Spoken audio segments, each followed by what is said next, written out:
Hello, my name is Audrey Rwabogo and I work at the Tomosi Group as a business trainer and strategy support officer. I welcome you all to our podcast. The podcast covers topics such as finance, sales, marketing, communication, and many more. This podcast is supported by the Tomosi Foundation, our community giving arm. Enjoy.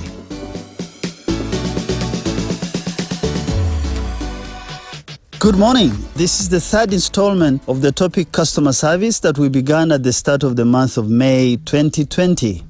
The first was introduction to customer service in an enterprise, and in this, if you remember, we spent some time understanding what a customer means to different service or product offerings.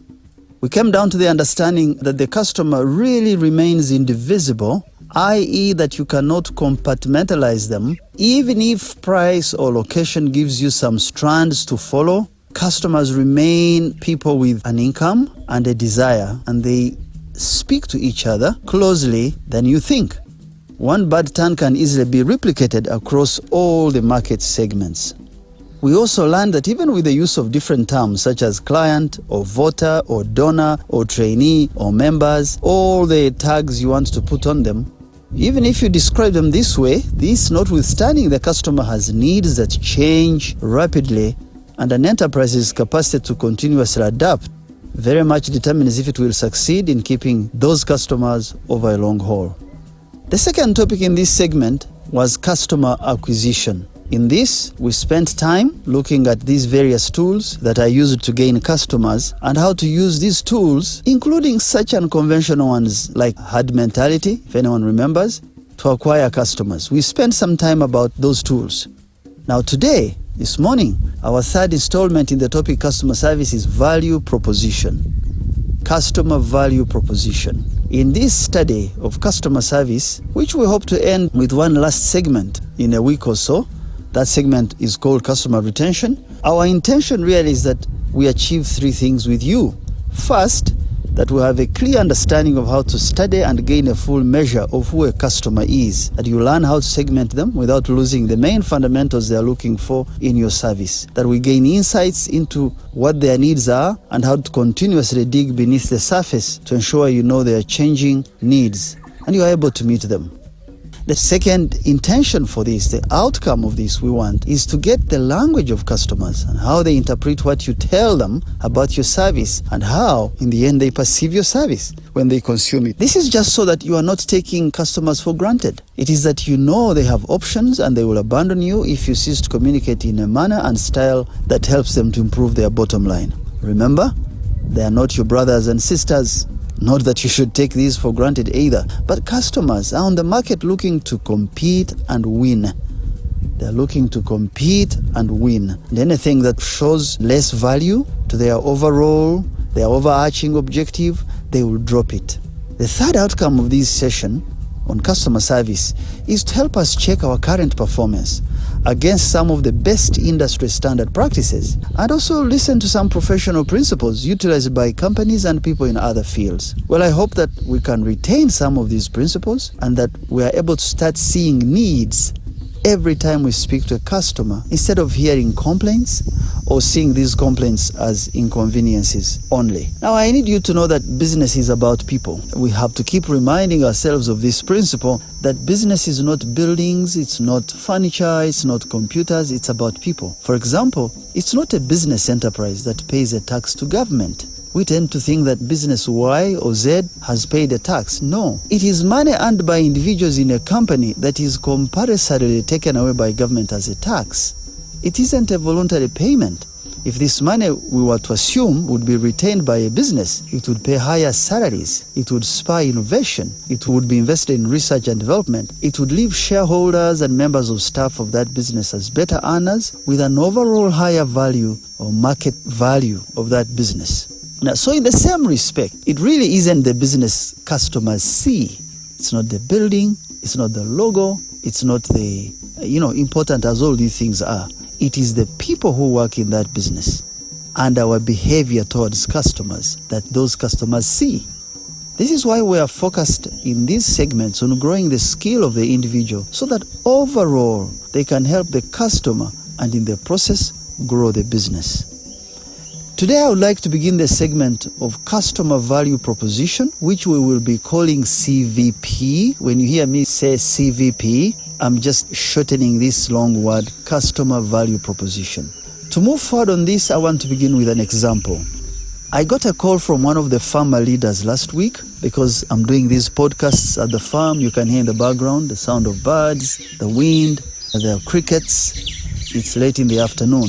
So I got a call from one of these farmer leaders, and he needed to speak to me about supporting the milk purchasing from him and from his immediate community. This gentleman is one of the older, I would use the word conservator maybe, or curator, a conserver of, if you let me use that word, conserver of the famous Ankore cow. His parents before him kept the best of the breeds, and now he has also gone into the European breeds to increase his milk yield.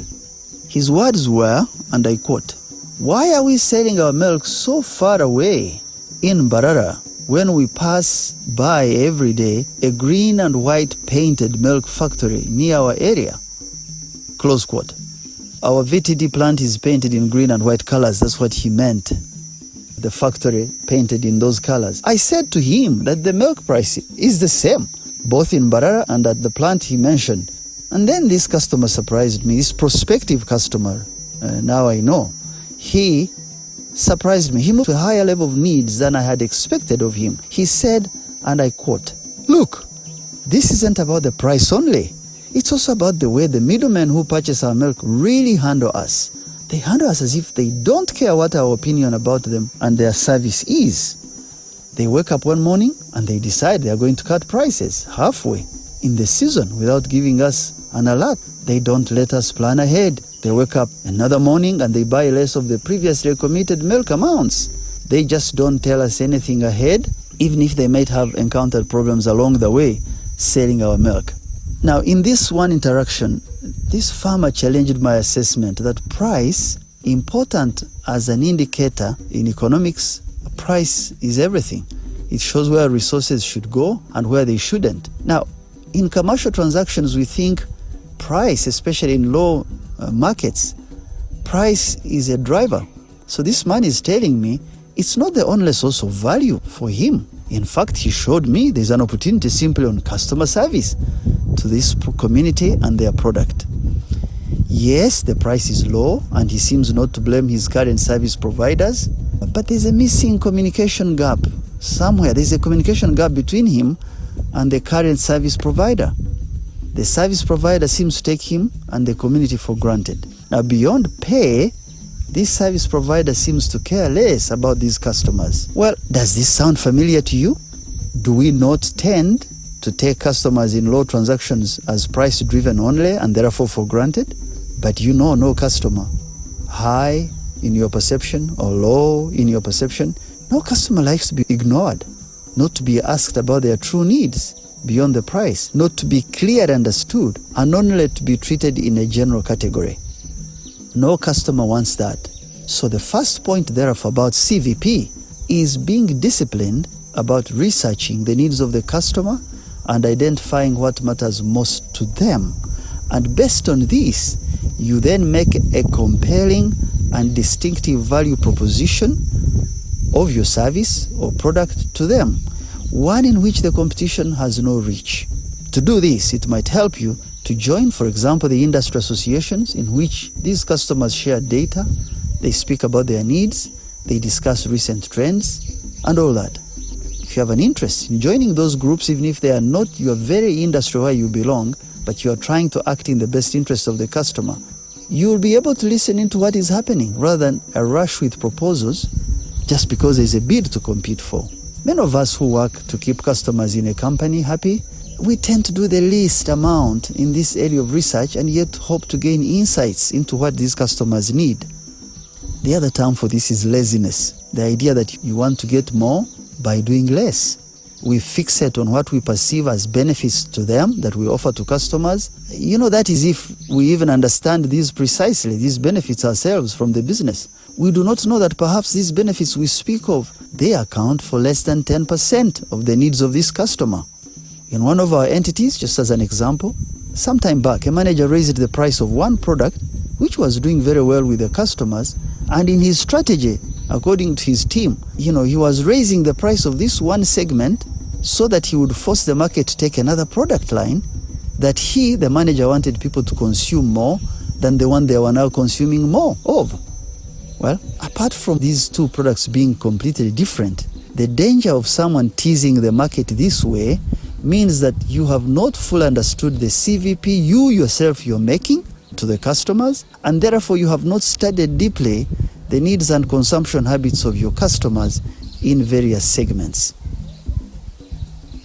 By thinking that the benefits in one product can more than compensate for another whose price you have chosen to shoot up, because you assume that even at this price people will still consume, you make a fundamental mistake by relying on what we call points of parity instead of focusing on points of difference to the customer. Now let me explain. A point of parity is, for example, if I say my product cures thirst, it is also very filling if you are hungry, but it is also even available in all supermarkets. It is the same as saying, well, our guards are very alert, they don't sleep on duty, they also wear clean pressed uniforms. Well, these features and benefits of our service I've spoken about are good, but they are not excellent to set us apart from the competition. There is nothing unique in this proposition because the competition has made the same, and even more, better than this to the very client you are targeting. I was reminded last week of the ringtone on our own cell phones and the head office that welcomes our visitors to our business. It is good, but it isn't enough. It isn't even done with all the sensitivity that the customer we serve requires. It is also about self and not the customer whose needs we should be looking out for and grow with these needs so that we can serve them better. I therefore immediately asked that we should change it and bring the customer and his or her needs to the center of what we do. So therefore, to go back to this question of points of parity, if each company is essentially saying the same thing to the prospective customer, giving it a low price as an example, as the value they bring on board, how does a customer really make a choice among those options since they are one and the same, save for the language they perhaps are using? That customer is going to look out for a point of difference. Let me give you a recent example that I read about.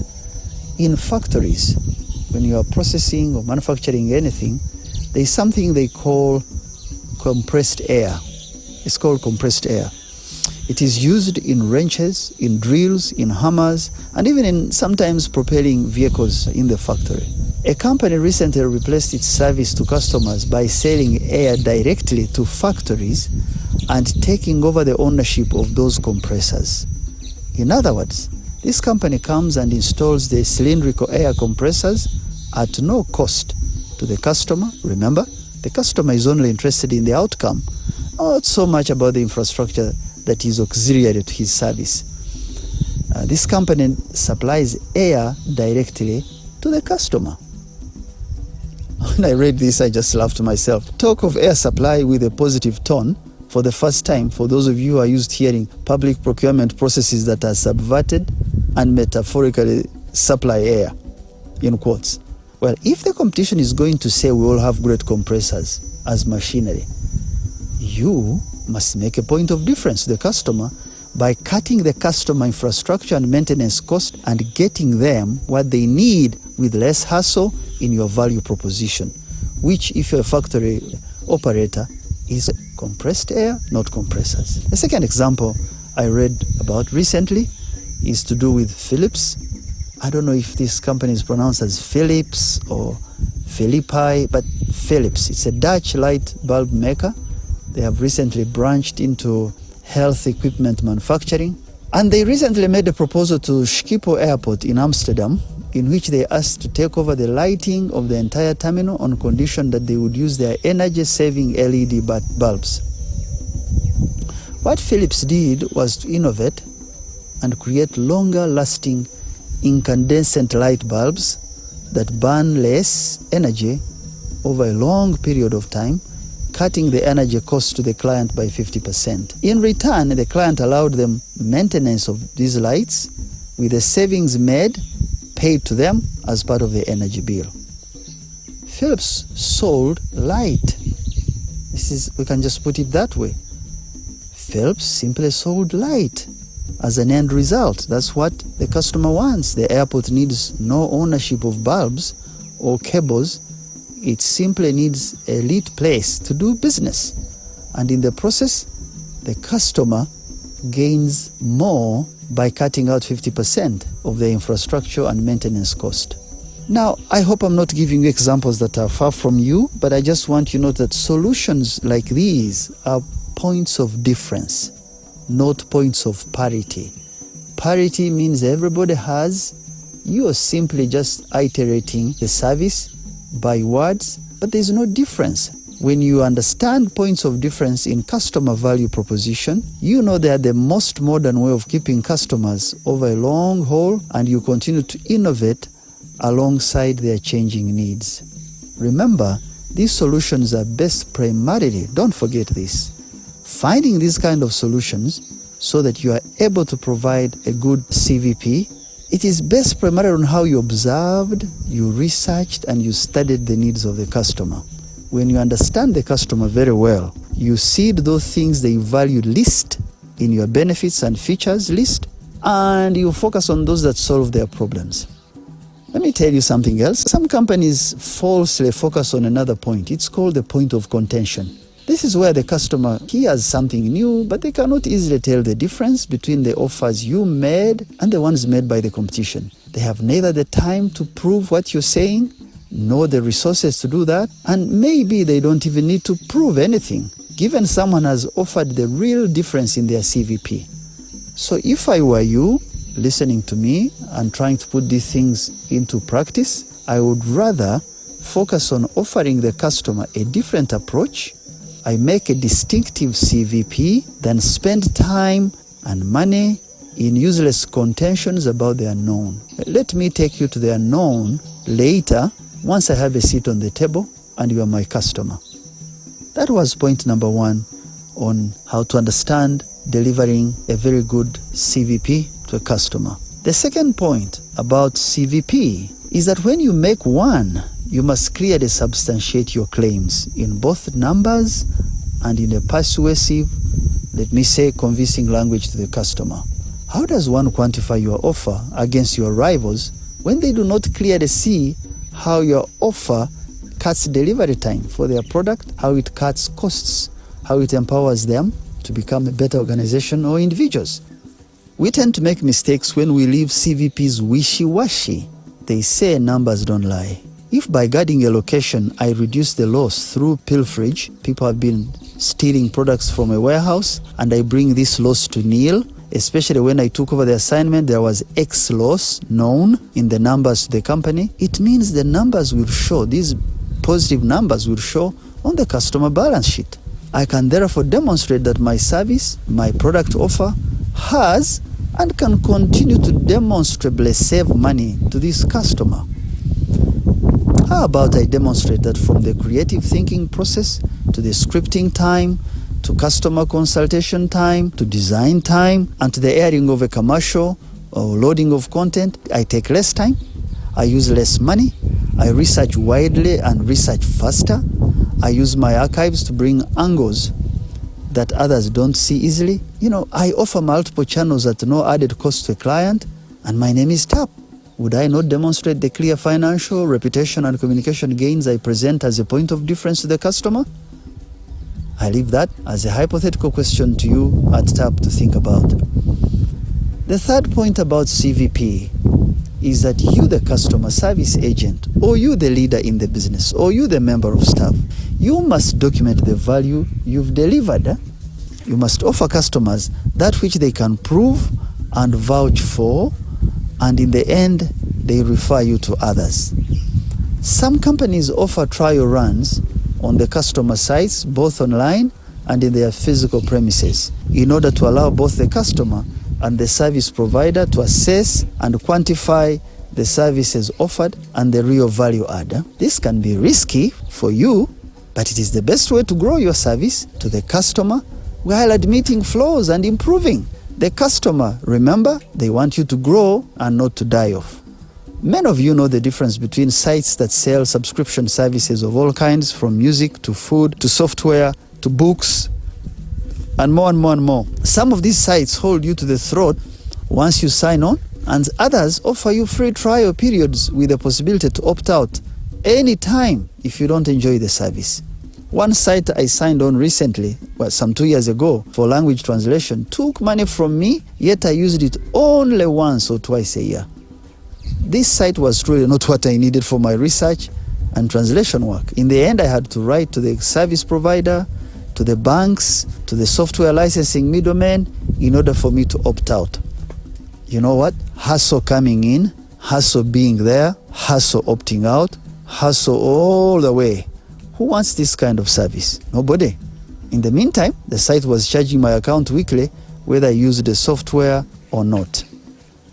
Now, to close this podcast segment on this issue of CVP as part of our wider topic on customer service, here is a reminder of some 3 key takeouts, the kind I would like to get some questions on when we finish the 4th installment of this topic. It is also the takeouts you need to focus on this week. 1. For us to make a distinctive value proposition a central business skill for our team, we must know the points of difference we offer to the customer and the things we must give away, the ones we called points of parity and points of contention. This is because we are not alone in making approaches to these clients. What, therefore, if I may ask, is your point of difference in your business today? 2.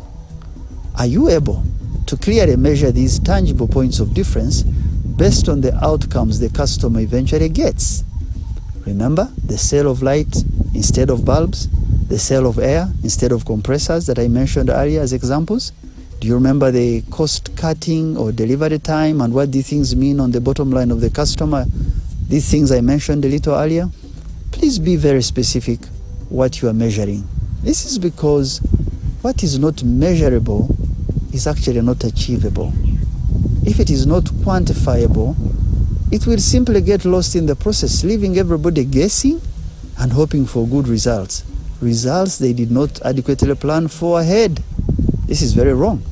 The way to assess our own personal performance should be more than how well we speak about ourselves, like what I said about our ringtones. It should not be how well we speak about ourselves or how many qualifications we have. It should be based on parameters that give customers the best value for their money and solve their problems. I ask, therefore, again, do you know very well you are a customer for maize, for milk, for bananas, for guarding, for rental, for communication? If you do, what is their true need and what value add does each one of us in those segments personally bring in? Can we measure this value add in monetary terms, which is the easiest way to calculate of all the other parameters? 3. Finally, do you have a pathway to executing this CVP for a significant amount of time? Can you sustain it over a long haul? Or it is simply imbibed behavior today and back to our usual pattern tomorrow? Are we truly committed to digging deeper to understand customers and serve their utmost good? I hope this installment helps. Thank you, stay well, and stay safe. God bless. Bye-bye. This podcast is supported by the Tomosi Foundation, our community giving arm.